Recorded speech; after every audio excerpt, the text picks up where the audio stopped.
11월 첫째 주입니다. 시간이 얼마나 잘 가는지 이제 올 한 해도 이제 2달밖에 남지 않았어요. 지난 10개월의 삶을 이렇게 돌아보면 여러분 어떠셨어요? 뭐 즐거우셨어요? 아니면은 힘드셨어요? 뭐 즐거운 일도 있었고 힘든 일도 있었습니다. 근데 대체로 제가 이렇게 물어보면 힘든 일이 많았다는 분들이 많은 것 같아요. 그래요. 지난 10개월의 삶, 올해가 아직 끝나진 않았지만 올해를 돌아보면 참 힘든 시간을 우리가 많이 보냈습니다. 여전히 경제적인 어려움 때문에 힘들었고요. 또 육신의 질병 때문에 힘들어했고요. 또 우리 여러분 중에는 사랑하는 가족을 하늘에 보낸 분들도 계셔서 그 마음의 아픔도 힘들었을 겁니다. 여러 가지 힘들어서 참 한 해 참 힘들게 살았다 이렇게 생각하실 텐데, 그래도 한번 여러분 생각해 보세요. 아무리 힘들었지만 그래도 우리가 감사한 건 뭐냐면, 그래도 우리가 믿음이 있다는 거예요. 하나님께 기도할 수 있다는 거 감사하지 않습니까? 그리고 이렇게 나와서 예배할 수 있다는 것, 그리고 나와 함께 기도해 주고 중보해 줄 수 있는 내 신앙의 동기들, 교인들이 함께 있었다는 게 참 감사하죠. 그리고 무엇보다도 우리가 이렇게 간구하면 우리의 형편을 아시는 주님께서 우리를 위로해 주시고 소망으로 인도하시는 살아있는 하나님, 그 하나님이 나의 아버지 하나님임을 우리가 감사합니다. 여러분, 이 힘든 시간을 우리가 보내고 있지만 이 시간은 특별히 오늘 우리 추수감사 주일을 보내면서 하나님의 은혜를 생각하면서 다시 한번 우리 마음속에 있는 감사가 회복되는 그런 은혜의 시간이 되기를 주님의 이름으로 축원합니다. 추수감사절 때 많이 하는 설교 본문 중에 우리가 읽은 구약 하바국의 말씀이 있습니다. 우리 하바국서를 우리가 같이 읽었는데, 이 하바국 당시는요, 이 바벨론의 이스라엘 백성들이 다 포로 끌려가고 정말 이 절망과 어려움 속에 있을 이스라엘 백성들을 향하신 하나님의 말씀이죠. 오늘 하바국이 이런 말씀을 합니다. 비록 무화과 나무가 무성하지 못하며 포도나무에 열매가 없으며 감람나무에 소출이 없으며 밭에 먹을 것이 없으며 우리의 양이 없으며 외양간에 소가 없을지라도, 그래요. 보세요, 전부 없는 거예요. 무화과 나무에 열매도 없고 포도나무에 열매도 없고 감람나무에 열매도 없고 밭에 먹을 것도 없고 우리의 양도 소도 없고 다 없어요. 아무것도 없어요. 정말 이렇게 어려운 형편인데 이렇게 고백합니다. 그래도 나는 여호와로 말미암아 즐거워하며 나의 구원의 하나님으로 말미암아 기뻐하리로다, 그래요. 아무것도 없는데, 너무 힘든데 하나님 때문에 기뻐하고 구원받은 것 때문에 즐겁다는 거예요. 여러분, 이게 가능할까요, 여러분? 사실 우리가 기쁘고 즐거울 때 어떨 때 기쁘고 즐겁습니까? 잘 될 때, 많이 가질 때, 건강할 때, 그때 우리가 기쁘지, 병이 들어가지고 그냥 침대에서 일어나지도 못하고 끙끙 앓을 때 이 기쁨이 없습니다. 그리고 미래에 대한 막의 두려움이 있어요. 이거 어떻게 먹고 살까? 사업도 안 되고 도저히 내 힘으로 할 수 없는 어려움을 만날 때 한탄하지 기뻐할 수 없어요. 아무리 신앙생활을 열심히 한다 하더라도 어려움과 절망이 닥치면 한탄하고 슬퍼하는 게 우리의 마음이에요. 그런데 오늘 하바국 선지자는 말씀을 통해서 그럴 때 기뻐하라는 거예요. 하나님으로 인하여 기뻐하고 구원으로 인하여 즐거워하라. 이게 가능할까? 저는 이 말씀을 읽을 때마다 성경은 그렇게 말씀하시는데 진짜 나의 삶도 그렇고 우리 성도들의 삶도 이런 어려운 가운데서도 내가 구원받았기 때문에 기뻐하다, 이렇게 살 수 있을까? 그렇게 살아야 되는 게 맞는데 그게 참 힘들다는 거예요. 그런데 우리 주변에 보게 되면 이렇게 사는 사람들이 있어요. 그래서 우리에게 참 도전이 되는 겁니다. 특별히 여러분, 우리가 추수감사 주일로 오늘 지키는데 이 미국의 첫 추수감사 주일은요, 정말 이 하바국의 말씀이 이렇게 이루어지는 것이구나 라는 것을 알 수 있습니다. 우리가 다 아는 이야기지만 첫 번째 미국의 추수감사 주일에 그 이야기가 있습니다. 1620년 11월 21일 날 어떤 일이 있었냐면은, 영국에서, 그때 당시 영국이 이제 종교 개혁이 일어나면서 성공회가 완성이 됐는데, 영국에 있는 사람들은요, 종교 개혁이 일어나게 되면 마음껏 찬양하고 하나님을 자유롭게 섬길 수 있을 거라고 생각했어요. 그런데 성공회가 됐는데 실제적으로 카톨릭과 별로 다를 바 없어요. 여전히 이 개신교적인 입장에서 보게 되면은 신앙적인 탄압이 되고 마음껏 신앙생활 할 수 없으니까, 야, 우리 정말 마음껏 찬양하고 정말 하나님만을 섬길 수 있는 그곳으로 가자. 그래서 102명이라고 하는 사람이 메이플라워라고 하는 배를 타고 미국으로 떠납니다. 그리고 이제 1960년에 이제 그 매사추세츠 프리머스라는 항구에 도착을 하게 되죠. 102명이 이 배를 타고 도착을 했는데 그때 가을이에요. 가을에 도착해서 딱 내리니까 겨울이 오는데 미국 동부는 굉장히 추워요. 이 추위를 아무 준비 없이 그냥 와가지고 그냥 이민 온 거잖아요. 보따리 하나 싸들고. 그리고 어렵게 추위를 넘고 봄을 맞이했는데, 봄이 됐는데 많은 사람이 죽었어요. 102명이 배를 타고 왔는데 50명이 죽었습니다. 추위에 죽고 먹을 게 없어 기근에 죽고 반이 죽었으니까 얼마나 실망이 돼요. 정말 주님 섬기고 마음껏 신앙생활 해보겠다고 이 신대륙에 왔는데 하나님께서 도와주지도 않고 사랑하는 사람, 남편, 자식 다 데려갔어요. 얼마나 마음이 아파요. 그래도 먹고 살아야 되니까 그해 봄에 씨를 뿌립니다. 땅을 개간하고 씨를 뿌렸는데 가을에 농사를 져가지고 그 농사진 거를 수확을 따서 하나님께 첫 예배를 드리는 것, 이게 추수감사 예배예요. 근데 우리가 생각하기에는 어려웠지만 그 사람들이 농사를 지을 때 많은 소출을 얻어가지고 이렇게 우리처럼 예배당에 많은 곡식을 쌓아놓고 하나님께 감사 예배를 드렸겠구나, 이렇게 생각할 수 있어요. 그런데 실제적인 그들의 기록을 보게 되면 그렇지 않습니다. 그 한 해 동안 농사를 짓는데 이 사람들이 땅이 바뀌니까 이 미국 땅에 농사 짓는 것들이 잘 적응이 안 됐기 때문에 소출을 그렇게 얻을 수 없었습니다. 감자를 심었는데 감자가 다 여름에 썩어버리고요. 보리 수확도 전혀 안 되고요. 겨우 소출 얻을 수 있었던 건 뭐냐면 옥수수, 한 20에이커 정도의 옥수수, 그 옥수수 조금 소출을 얻은 거예요. 그걸 가지고 하나님께 예배드립니다. 그때가 1620년 11월 21일. 조금 있어도 겨울이 또 오는 거예요. 한번 겨울을 겪어봤잖아요. 얼마나 이 미국의 동부 겨울이 혹독한지 느껴봤어요. 근데 먹을 게 지난번처럼 별로 다르게 없어요. 작년과 다를 게 없어요. 그 작년처럼 삶이 나아진 게 없어요. 이 똑같은 삶을 가지고 또 겨울을 나야 되는데 이 겨울이 얼마나 혹독할지, 이 겨울에 얼마나 또 많은 사람이 죽게 될지 불안해요. 두려워요. 더군다나 이들이 메이플라워를 타고 올 때 다 빚을 내 가지고 타고 왔는데 빚도 갚아야 되는 거예요. 이제 경제적으로, 육체적으로, 정신적으로 얼마나 힘든지 몰라요. 이 힘든 가운데 이들이 그나마 조금 얻은 옥수수를 이렇게 쌓아놓고 하나님께 예배드려요. 그것도 자기들이 뭐라고 이야기하면, 야, 우리 감사 예배 드리자, 감사 예배 드리자, 감사 예배를 드려요. 이게 미국의 첫 번째 추수감사 예배입니다. 저는 그 미국의 첫 번째 추수감사 예배를 생각할 때마다 이 하바국의 말씀과 연결해서, 야, 이게 정말 가능할까? 앞이 보이지 않고 이제 막막한 현실 속에서 어떻게 하나님께 감사 예배를 드릴까?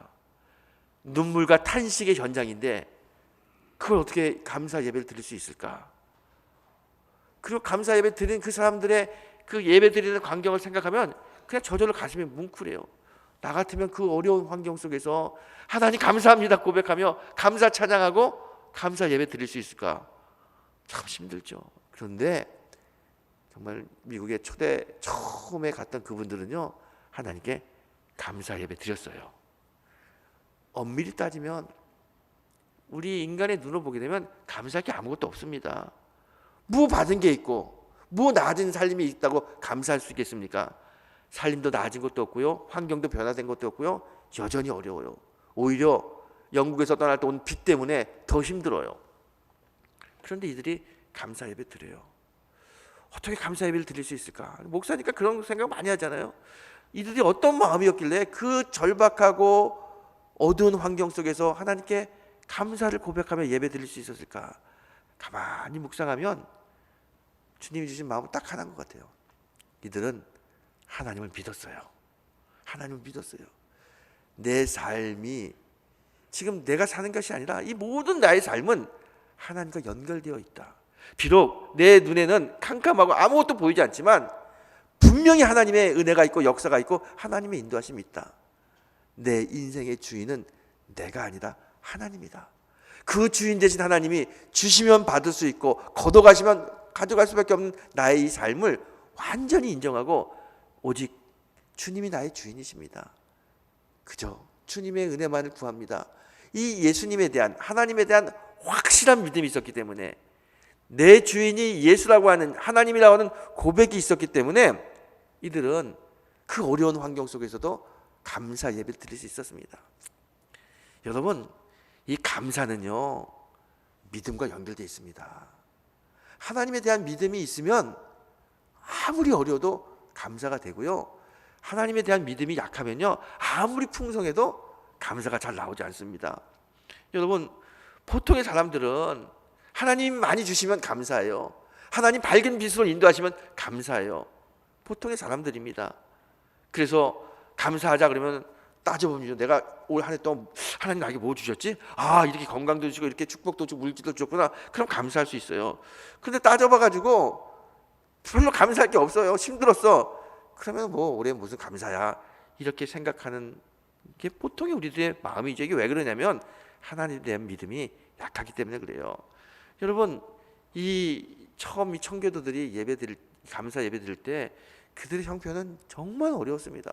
더군다나 이 기록에 보게 되면 첫 수확을 다 그의 옥수수를 쳤다 가지고 따자마자 제일 먼저, 우리 수확했으니까 제일 먼저 이번 주에 예배 먼저 드리자, 감사 예배 드리자, 그리고 감사한 거예요.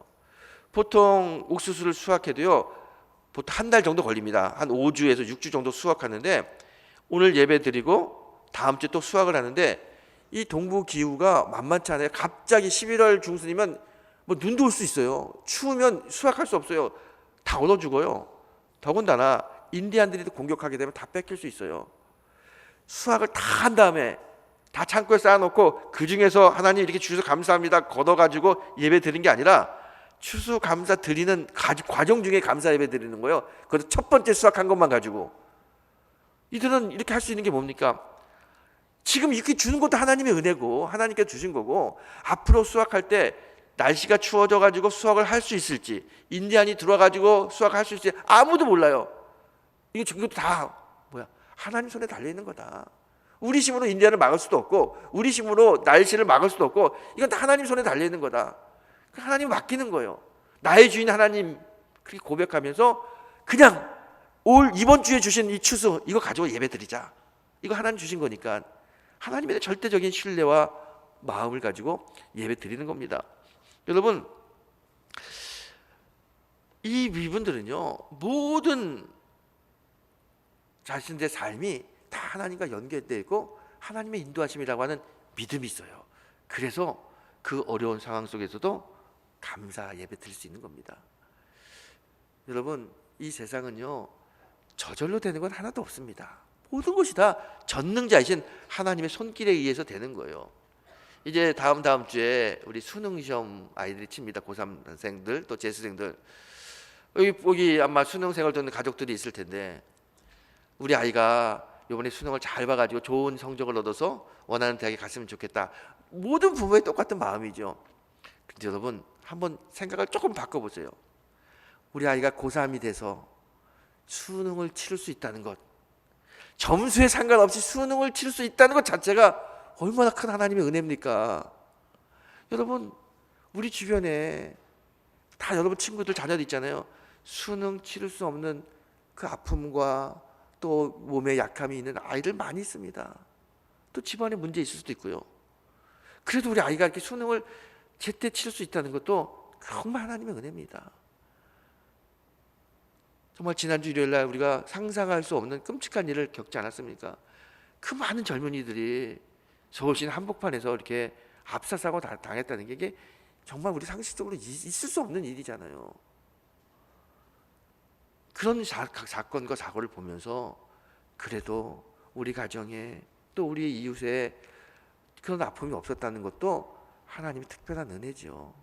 여러분, 모든 것들은 다 하나님의 은혜입니다. 사람들이, 신앙인들이 그걸 당연한 걸로 생각해요. 우리 아이가 오늘 아침에 나갔어요. 저녁에 집에 들어왔어요. 당연한 거라고 생각해요. 당연하지 않습니다. 절대로 당연하지 않습니다. 오늘 아침에 나간 아이가 못 들어오는 경우가 있어요. 있어요. 근데 어떻게 이게 당연하다고 생각합니까?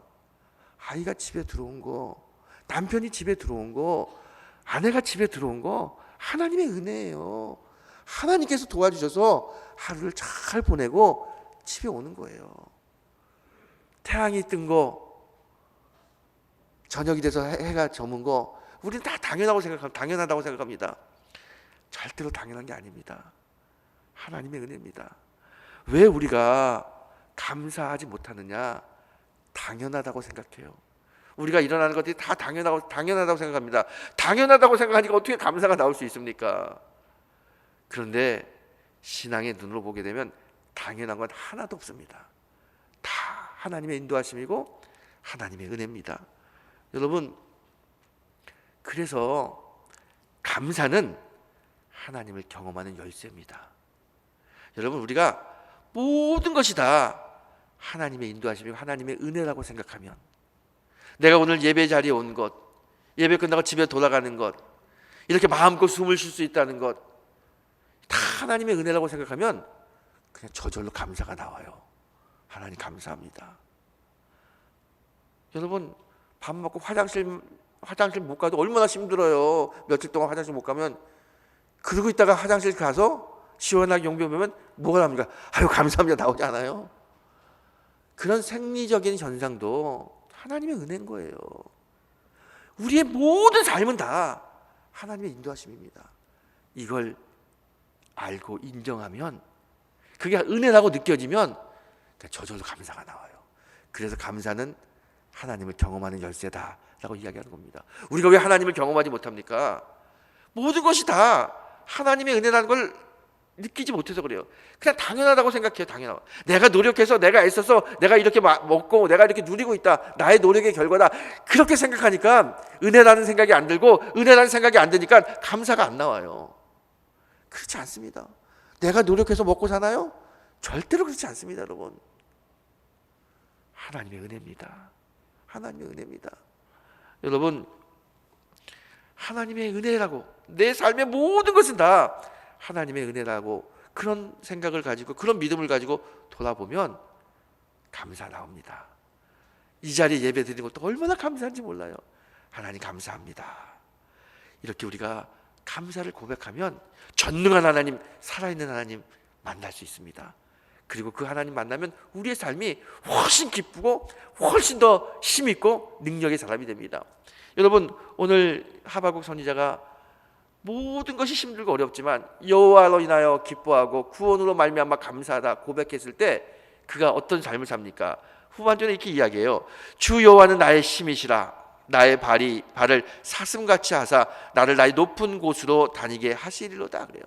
이렇게 감사하는 마음을 가지고 주님을 받을 때 하나님께서 이 하박국 선지자뿐만 아니라 이스라엘 백성들을 높은 곳에 세우셔서 많은 사람들이 볼 수 있도록 해주신다.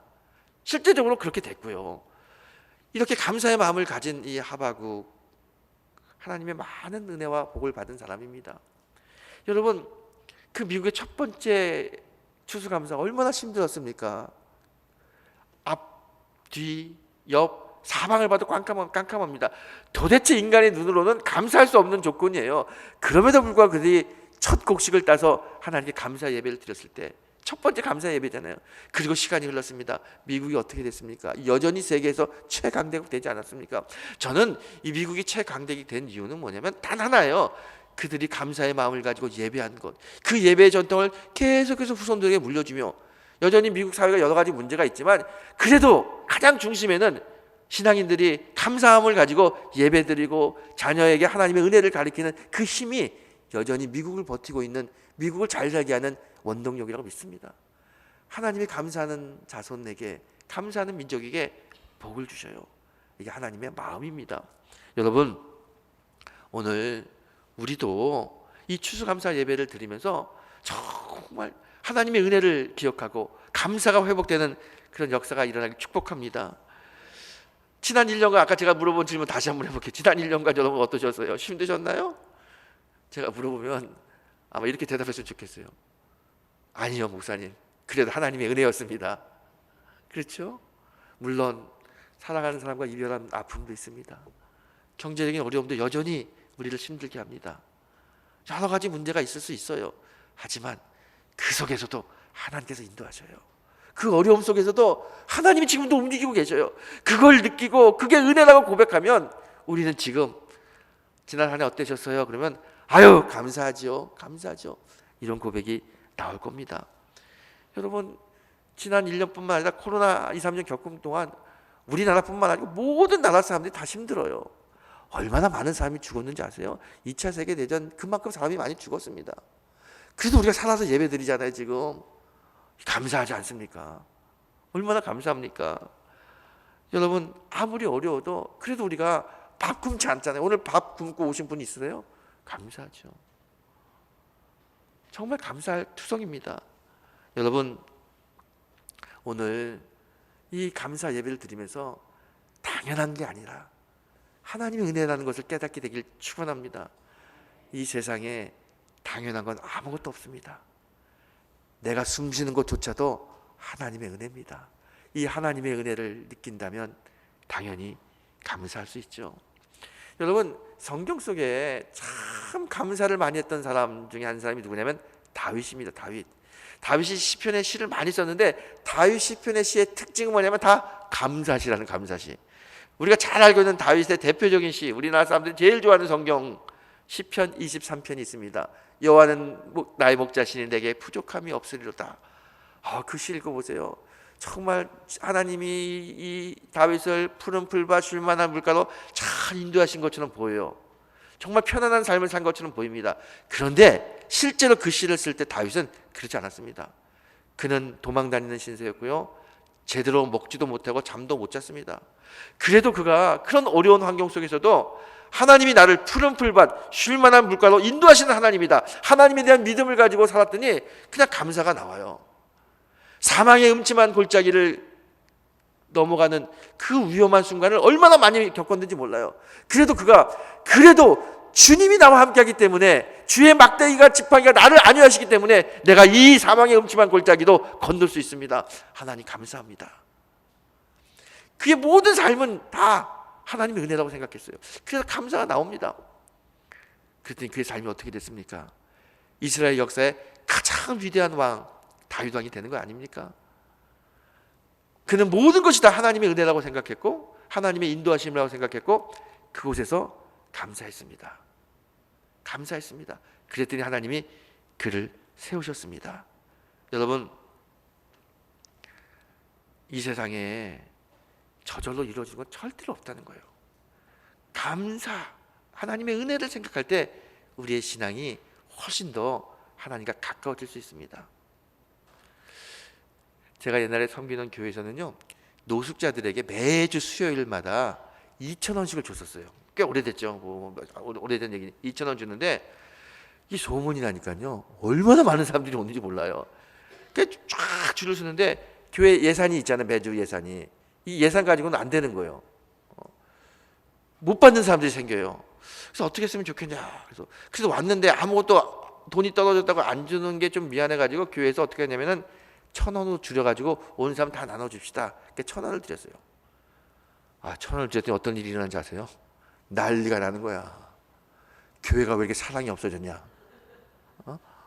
교회가 이렇게 2,000원 주다가 1,000원 주는 게 어딨냐? 불평하고 불만하고 막 화내고 마치 자기 돈 뺏긴 사람처럼 뭐 횡패 부리는 사람도 있고요. 야, 진짜 놀랐습니다. 제가 그때 깨달은 게 있죠. 그동안 2,000원 준 거 참 은혜고, 1,000원도 은혜 아닙니까? 우리가 뭐 5,000원 줘야 되는 이유가 뭐가 있어요? 그런데 받는 사람들은 1,000원을 뺏겼다고 생각하더라고. 완전히 생각이 다르더라고요. 제가 그 모습을 보면서 정말 우리의 모습을 봅니다. 우리가 신앙생활 이렇게 하고 있구나. 하나님 주신 게 얼마나 많은데 한 과정 중에 조금 힘들고 조금 아프고 조금 어렵다면 하나님 왜 가져갔냐고, 왜 이런 거 나한테 더 안 주냐고, 하나님 정말 살아계시냐고, 이렇게 하나님 앞에 따졌던 우리의 모습이 정말 그들의 모습에서 그대로 보이는 거예요. 아무리 없어도 지금 이 순간에도 하나님의 은혜가 있는데, 하나님 감사합니다 이렇게 고백해야 되는데 그렇게 못해요. 여러분, 모든 것은 다 하나님의 은혜입니다. 어려운 순간에도 하나님의 은혜가 있고요, 힘든 순간에도 하나님의 은혜가 있고요, 병마와 싸우는 그 한복판에도 하나님의 은혜가 있습니다. 그 은혜를 보고 감사하면 하나님이 우리를 풀어주십니다. 하나님의 방법으로 하나님의 때 우리를 더 높고 귀한 곳으로 인도하십니다. 그게 하나님의 방법이고요, 전능한 하나님께서 우리를 인도하시는 하나님의 마음입니다. 여러분, 감사는 하나님을 만나는 열쇠입니다. 감사의 마음을 가지고 여러분의 삶의 주위를 돌아보는 그런 성도가 되어야 될 줄 믿습니다. 오늘 또 다른 본문, 우리가 마태복음 26장을 읽었는데요, 이 마태복음 26장은 예수님이 제자들과 함께 식사하는 내용이에요. 저녁에 식사를 합니다. 근데 이 저녁 식사 자리인데 예수님이 마지막으로 저녁 제자들과 함께 식사했다고 그래가지고 후대에 이것을 최후의 만찬이라고 표현하고요, 이걸 또 성만찬이라고도 이야기합니다. 자, 근데 여러분, 오늘도 우리가 성만찬식 하는데 성만찬 하잖아요. 이 성만찬이라고 하는 이 단어가 영어로 유카리스트라고 하는 단어를 씁니다. 이 유카리스트라는 뜻이 뭐냐면 감사라는 뜻이에요. 성만찬은 감사라는 거예요. 감사. 우리가 성만찬 하는데 도대체 뭘 감사하는 겁니까? 이 성만찬이 감사한데 뭐가 감사한 거예요? 이 성만찬은요, 예수님의 은혜로 우리가 구원받았다는 거, 그거 감사하는 거예요.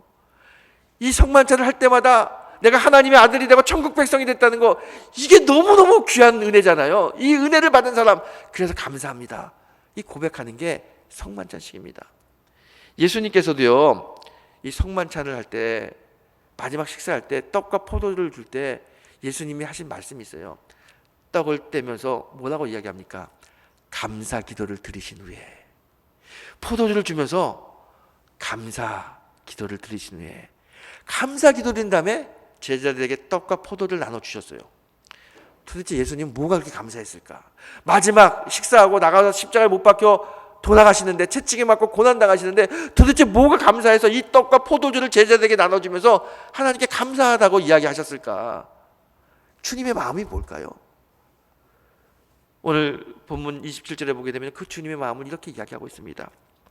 이것은 죄 사함을 얻게 하려고 많은 사람을 위하여 흘리는 바 나의 피 곧 언약의 피니라. 예수님이 떡과 포도주를 제자들에게 주면서 감사한 이유는 딱 하나입니다. 이 떡과 포도주로 말미암아, 내가 십자가에 흘리는 피로 말미암아 너희들이 죄 사함 받고 하나님의 자녀가 된다. 너희들이 구원의 길이 열린다. 하나님의 뜻이 이루어지는 것에 대한 너무너무 감사한 마음이 있었기 때문에 하나님께 감사 기도를 드린 겁니다. 십자가가 예수님에게는 은혜라는 거죠. 하나님의 뜻을 이룰 수 있는, 본인은 고통스럽고 아프지만 이게 하나님의 뜻을 이룰 수 있는 은혜이기 때문에 감사했다는 거예요.